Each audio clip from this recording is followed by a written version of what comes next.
Bismillahirrahmanirrahim. Assalamualaikum warahmatullahi wabarakatuh. Perkenalkan, nama saya Agil Faiz Fauzan. Saya dari Prodi BKSD PKBJJ Jember, Ogjar Jenggawa. Di sini saya akan menjelaskan tentang hubungan filsafat ilmu dan isu kontemporer pendidikan nasional terkait pilar-pilar pendidikan dan relevansinya di era digital. Yang pertama adalah isu-isu kontemporer. Dalam pendidikan nasional, mengaitkan pada pilar-pilar pendidikan menurut Ki Hajar Dewantara. Pilar-pilar pendidikan nasional adalah tikung, tiang penguat atau penyangga suatu asus pendidikan. Hal tersebut bisa dinyatakan bahwa pilar maupun asas sama-sama bermakna dasar, tetapi dengan fungsi yang berbeda. Jika kita urutkan, yang pertama adalah asas, lalu yang kedua adalah pilar. Asas dan pilar pendidikan merupakan satu kesatuan yang tidak dapat terpisahkan. Dalam sistem pendidikan, pendidikan memiliki kekuatan dan pengembangan bagi pendiri pilar-pilar tersebut. Setiap lembaga dan negara memiliki asas-asas pendidikan yang umumnya tentang dalam ideologi dan peraturan perundang-undangan. Misalnya di Indonesia sendiri adalah UUD 1945. Pada pasal 31 ayat 1 yang berbunyi, setiap warga negara berhak mendapat pendidikan. Secara umum, pendidikan nasional memiliki 3 asas utama, yaitu asas peran, yang kedua adalah asas belajar, dan yang ketiga adalah asas otonomi. Asas peran mengacu pada prinsip pembelajaran, yaitu Tuturi Handayani, yang digagas oleh Ki Hajar Dewantara ing ngarsa Sungtulodo ing Matya Mangunkarso, yang digagas oleh R.M.P. Sostro Kartono. Tuturi Handayani mempunyai makna bahwa pendidikan seharusnya selalu memberi dorongan dari belakang kepada anak-anak didiknya agar untuk apa? Untuk dapat belajar serta mandiri. Ing ngarsa Sungtulodo memiliki makna bahwa seorang guru harus menjadi model kepada anak didiknya agar anak bisa menemukan figur yang baik dan patut dicontoh.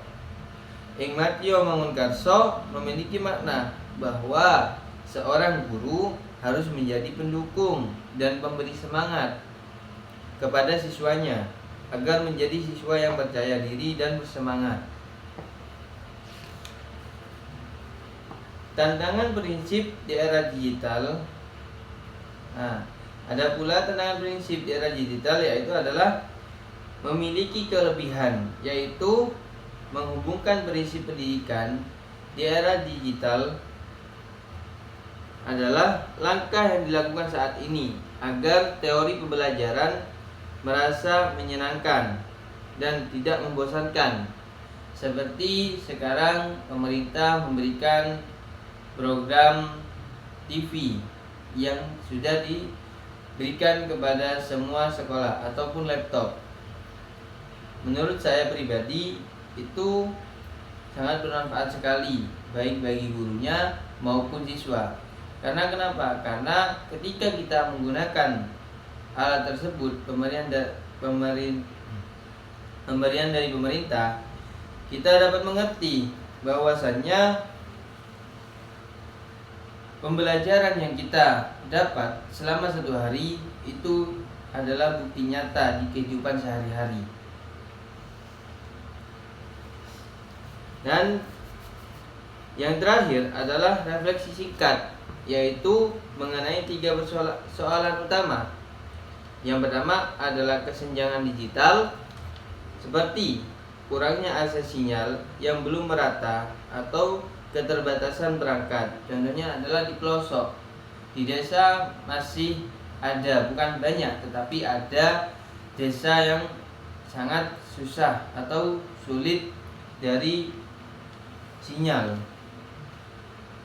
dan itu dapat menghambat atau menyusahkan seorang siswa untuk berkomunikasi dengan gurunya ataupun dalam kegiatan kerja kelompok. Akan tetapi kebanyakan siswa di desa atau di pelosok, dia berani pergi jauh demi untuk mendapatkan ilmu yang bermanfaat dan bisa diamalkan dalam kehidupan sehari-hari. Nah, jadi kita tidak bisa menyalahkan tentang persoalan sinyal yang kurang atau susah dijangkau, tetapi kita harus beri semangat kepada siswa-siswa yang jauh dari kota ataupun dia bertempat tinggal di pelosok atau desa yang susah dengan sinyal atau teknologi yang lainnya.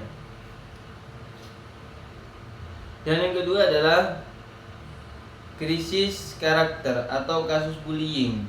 Sekarang banyak di sekolah manapun pasti banyak yang namanya pembulian atau pelecehan, baik pelecehan seksual ataupun pelecehan perundungan, atau seperti ngerasani atau berbicara tidak baik kepada teman. Nah, itu banyak sekali kasus seperti itu, apalagi terkait anak SD yang biasanya bukan pikirannya atau bukan seharusnya dia berpikir seperti itu. Terkadang anak SD sudah tahu pikiran seperti itu, tetapi dia tidak tahu apa arti yang dia ucapkan. Nah, sekian dari saya, itu adalah tentang tugas proyek dari Filsafat Ilmu dan isu kontemporer pendidikan nasional yang ada pada saat ini atau hari ini. Menurut saya pribadi seperti itu. Bila mana dari saya, baik dari pengucapan kata atau kalimat ataupun tingkah laku saya minta mohon maaf sebesar-besarnya. Sekian dari saya. Wabillahi taufiq wal hidayah. Wassalamualaikum warahmatullahi wabarakatuh.